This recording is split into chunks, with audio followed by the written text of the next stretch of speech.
Episode 1 में आपने देखा जंगल में अर्जुन, विजय और जग्गू को एक लड़की मिलती है जो कहती है कि मेरे पति को गुंडे पकड़ के ले गए हैं। उस लड़की की मदद के लिए अर्जुन और उसके दोस्त उसके साथ जाते हैं। विजय और जग्गू पीछे रह जाते हैं, लेकिन अर्जुन और वो लड़की उस हवेली की तरफ जाते हैं जहां यक्षिणी मर्दों के साथ संभोग कर उन्हें अपना शिकार बनाती थी।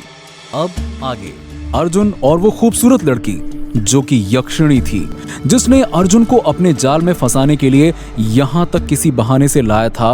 अब वो दोनों हवेली के सामने खड़े थे। ये वही हवेली है ना जहाँ कहते हैं यक्षिणी रहती है? यक्षिणी? कौन यक्षिणी? ये हवेली मेरे पति की है। आज ही मेरी शादी हुई है और हम हनीमून पर आए हैं यहाँ। अब देखिए रात काफी हो गई है, अब हम कहाँ ढूंढेंगे आपके पति को? मुझे लगता है हमें पुलिस के पास जाना चाहिए। लगता है सुहागरात के दिन ही मेरा पति गायब हो गया। अच्छा, तो आज तुम्हारी सुहागरात है? 20 साल से तुम्हारा इंतजार कर रही हूँ। सुहागरात तो तुम्हारे साथ मैं ही मनाऊंगी। मन में ये कहने के बाद यक्षिणी ने अर्जुन का हाथ पकड़ लिया और अर्जुन ने जैसे ही यक्षिणी की आंखों में देखा, उसने अपनी आंखों से ही अर्जुन को सम्मोहित कर लिया। अर्जुन के अंदर उत्तेजना जाग चुकी थी। अब वो यक्षिणी की तरफ आकर्षित होकर उसके करीब जा रहा था। यक्षिणी अर्जुन के होठों की तरफ देखते हुए उसे किस करने के लिए आगे बढ़ती है और अर्जुन को बड़े प्यार से पकड़ के उसे किस करने लगती है। इस किस के बाद तो अर्जुन यक्षिणी के नशे में था। तभी जग्गू और विजय वहां आ जाते हैं। अर्जुन! विजय की आवाज से जैसे अर्जुन को होश आ गया और वो यक्षिणी से अलग हो गया। अर्जुन से अलग होते ही यक्षिणी ने रोने जैसा चेहरा बनाकर रोने का नाटक करने लगी। वाह बेटा, तो तू हमें तूफान में छोड़कर इसलिए आगे निकल आया ताकि तू अकेली लड़की का फायदा उठा सके। यक्षिणी के सम्मोहन से बाहर आने के बाद अर्जुन को लगता है जैसे उसने ये सब किया है और वो रोती हुई यक्षिणी को देखकर उससे सॉरी बोलता है। अब देखो, मुझे माफ कर दो, ये जो कुछ भी हुआ है अनजाने में हुआ है। मुझे नहीं पता कैसे हुआ है। हम तुम्हारे पति को ढूंढ लेंगे, तुम हम पर भरोसा करो। और विजय, मुझे लगता है कि हमें पुलिस के पास जाना चाहिए। यक्षिणी तो अर्जुन के साथ किस नहीं, पूरा का पूरा संभोग करके उसका खून पीना चाहती थी, लेकिन जग्गू और विजय के आने से वो नहीं कर पाई। हाँ चलो, लेकिन उससे पहले घर चलो, तेरी माँ का फोन आया था। अब देखो, जब तक तुम्हारा पति नहीं मिलता तब तक हम तीनों तुम्हारे साथ हैं और तुम मेरे घर चलो, मेरी माँ भी है घर पर। यहाँ जंगल के बीच में अकेले रहना सेफ नहीं है। अर्जुन, विजय, जग्गू और यक्षिणी सब रात में अर्जुन के घर जाते हैं। जैसे ही अर्जुन अपने घर का दरवाजा खोलता है तो देखता है उसकी गर्लफ्रेंड मीरा उसके घर के सोफे पर बैठी होती है। मीरा, तुम? इतनी रात को तुम यहाँ कैसे आई? और अकेले? फोन भी नहीं किया तुमने? मैं कैसे आई, क्यों आई, सब बताऊंगी। पहले ये बताओ, तुम इतनी रात को कहाँ गए थे? अरे ये जग्गू है ना, ये हमें जंगल लेके गया था। वहाँ ये लड़की मिल गई जिसका पति खो गया था, तो बस हम उसकी हेल्प करने लगे। मेरा इनसे मिलो, ये है मेरे बचपन के दोस्त जग्गू और विजय, और ये है पूजा। हाँ, ये पूजा।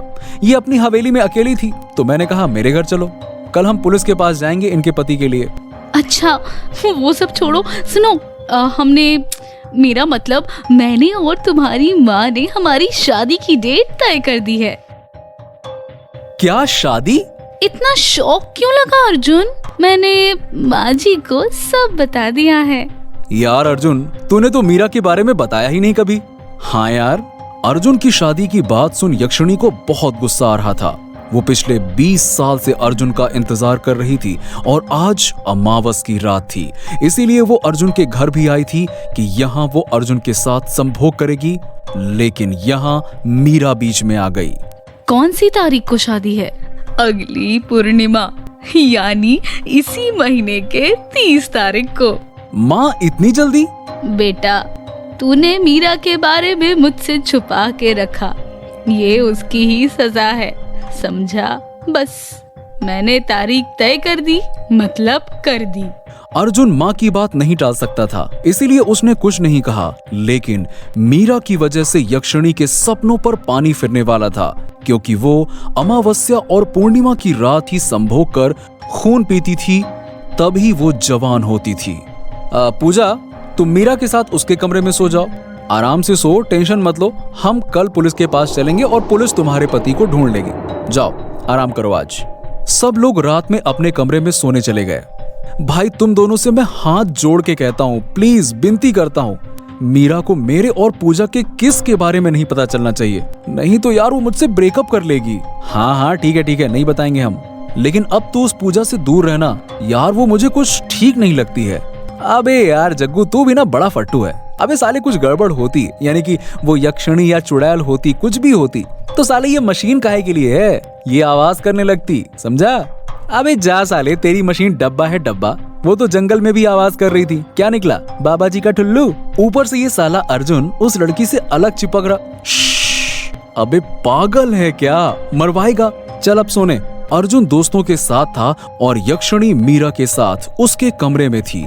और आज अमावस्या की रात थी और जैसे जैसे रात बढ़ रही थी, यक्षिणी की प्यास बढ़ती जा रही थी। लेकिन आज मीरा और अर्जुन के दोस्तों की वजह से वो प्यासी ही रात भर तड़प रही थी। ये सारी बातें सोचते हुए मीरा के बगल में लेटी यक्षिणी को बहुत गुस्सा आ रहा था और गुस्से में वो उठी और उसके बाल नीले हो चुके थे, आंखें लाल हो चुकी थी और वो अपने असली रूप में आ चुकी थी। वो गुस्से में उठकर बगल में लेटी मीरा के ऊपर बैठ गई। तू मेरे ही सामने उससे शादी करेगी? 20 सालों से इंतजार मैं कर रही हूँ और सुहाग रात तू मनाएगी? ये सुनकर मीरा की नींद खुल जाती है और वो यक्षिणी को देख घबराकर जोर से चिल्लाने वाली होती है कि तभी यक्षिणी उसका मुंह बंद कर लेती है और उसके करीब जाकर बहुत ही डरावनी आवाज में कहती है, मैं औरत का शिकार नहीं करती, नहीं तो तुझे मार देती।